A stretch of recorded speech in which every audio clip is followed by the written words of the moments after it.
हाँ जी, बोलिए। प्रभु जी, ये जो आपने तादात्म्य की बात बताई, तो ये मैं तभी पैदा हो रहा है जब मेरापन आ रहा है? हाँ, जब तो भी मैं कहीं किसी पर चीज़ किसी भी से चीज़ में हाँ जी, प्रभु जी। किसी भी चीज़ के साथ में मैंने अपने को जोड़ लिया ना, वहाँ से अहंकार पैदा होता है, वहाँ से मेरा पैदा होता है और मेरा पैदा होने स भीतर मैं पैदा हो जाता है। आप समझे? यानी जिसके ऊपर आपने हाथ रख दिया ना, यानी कि ये मेरा, तो भीतर मैं मौजूद है समझ लेना और वो मैं जो है बड़ा होता जाता है। तो किसी भी चीज़ के प्रति तादात्म्य नहीं करना है। जो क्षण भंगुर है, जो बदलता हुआ तत्व है ना, वहाँ पर तादात्म्य कर लिया तो फिर गए काम से। तो खोने का डर होता है सबसे बड़ा। खोना क्या? अहंकार का मिटना, मैं का मिटना, वही खोना है। तो वही तो डर है कि मैं मिट जाऊँगा तो? यानी मैं है वो भ्रम है। सामने जो वृक्ष खड़ा है ना, मैं रास्ते से जा रहा हूँ, तो ठीक है देख लिया, बात खत्म हो गई। लेकिन उसके नीचे बैठता हूँ मैं थोड़ी देर और फिर मैं ये समझने लगता हूँ कि ये तो मेरा वृक्ष है ना? तो भीतर मैं पैदा हो गया। अब वो वृक्ष को कुछ हो जाएगा ना तो मेरे भीतर कुछ होता तो तादात्म्य हो गया, है ना? तो जैसा उसके साथ कुछ होता है, मेरे साथ भी भीतर कुछ होने लगता है। तो वहां डर आ गया, मैं बन गया ना, मैं ये वृक्ष, मेरा ये वृक्ष कुछ भी नहीं था कुछ क्षणों पहले, उसमें से कुछ उत्पन्न हो गया। मैं क्या है? भ्रम ही तो है। वृक्ष भी सामने है, आप भी सामने हो, लेकिन ये बात तादात्म्य की है। तादात्म्य आपने जोड़ लिया ना, वहां से सारी गड़बड़ हो जाती है। तादात्म्य जोड़ना यानी अपने स्व स्वरूप में से चलायमान हो जाना। जो खुद का स्वरूप है ना, उससे जब नीचे उतरते हो ना, तब ही तादात्म्य हो जाता है किसी वस्तु, व्यक्ति, घटना के प्रति, और वहीं सारी गड़बड़ी हो जाती है। जैसे ही तादात्म्य यानी मैंने उसको मेरा मान लिया, मैं ही वो हूं ऐसा मान लिया, है ना? ये सारा भ्रम है, खेल है और कुछ नहीं है। चीजें जैसी है वैसी ही है, कहाँ कुछ गड़बड़ है, लेकिन मैंने उसको मेरा मान लिया तो मैं पैदा हो गया। और इस मैं जो है ना, धीरे धीरे इतना बड़ा होता है ना, अहंकार, है ना? फिर उसको छोड़ने में बहुत दिक्कत होगी आपको। फिर सारी जिंदगी यही करते रहोगे कि मैं से कैसे छुटकारा पाऊं, है ना? और सारा अध्यात्म का रहस्य और सारे ये जो दुकानें हैं, वो सारा इसी का ही खेल है। इसी को ही दूर करने में लगे हुए हैं ये सारे धर्म, मत, पंथ, संप्रदाय, ये सारा कुछ इसी में लगा हुआ है कि किस तरह से इस भ्रम को खत्म करें और अपने स्व स्वरूप में स्थित हो जाए।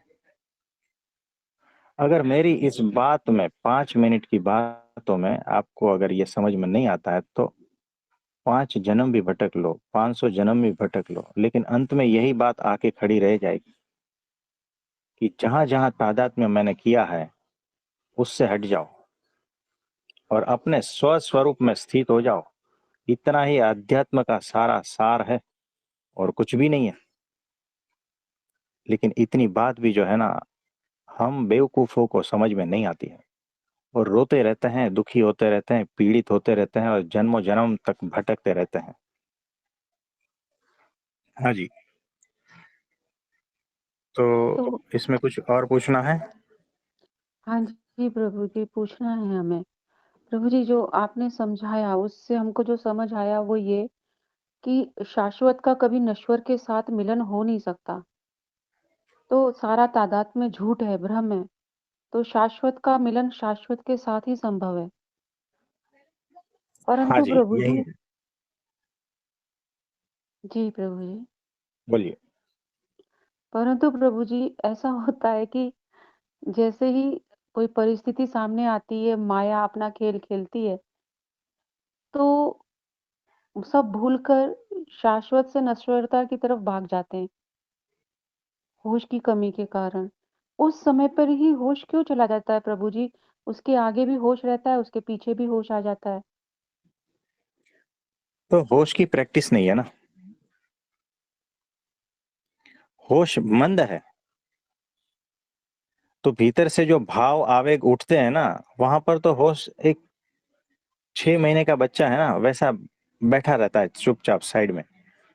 और भीतर से जो आवेग, वासनाएं, इच्छाएं और ये सारा कुछ जो भीतर से उठता है ना, वो तो बड़ा राक्षस जैसा होता है। तो राक्षस के साथ में 6 महीने का बच्चा क्या करेगा?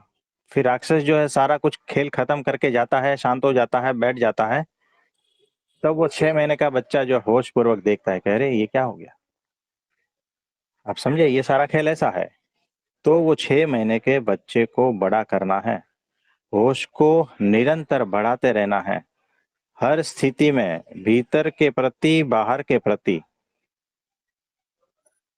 नहीं तो ये छोटा ही रह जाएगा और बार बार ये आपके साथ घटनाएं घटेगी।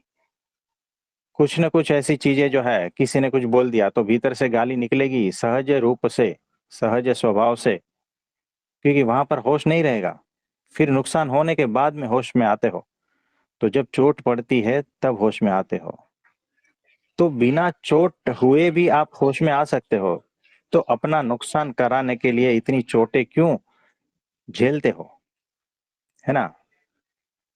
तो ये तो मूर्खों वाली बात है कि चोट पड़ने के बाद होश में आता है। तो बिना चोट पड़े ही आप पहले से ही होश में आ जाओ ना।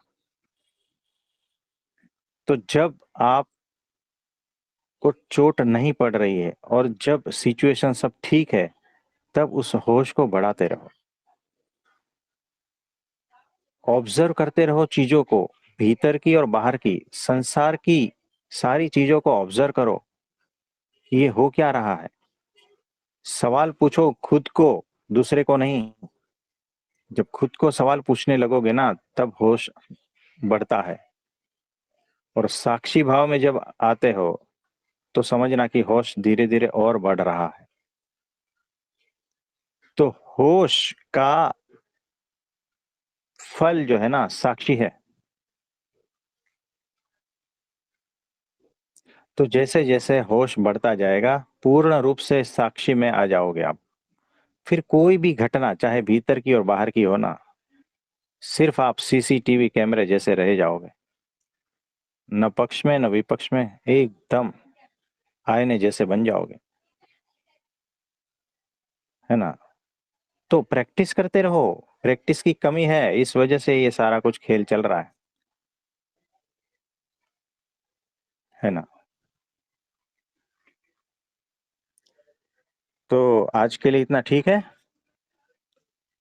जी प्रभु जी, तो आप धन्यवाद सभी प्रभु जी। को, आज सभी को बहुत बहुत धन्यवाद। सभी को मेरा प्रणाम और नमस्ते।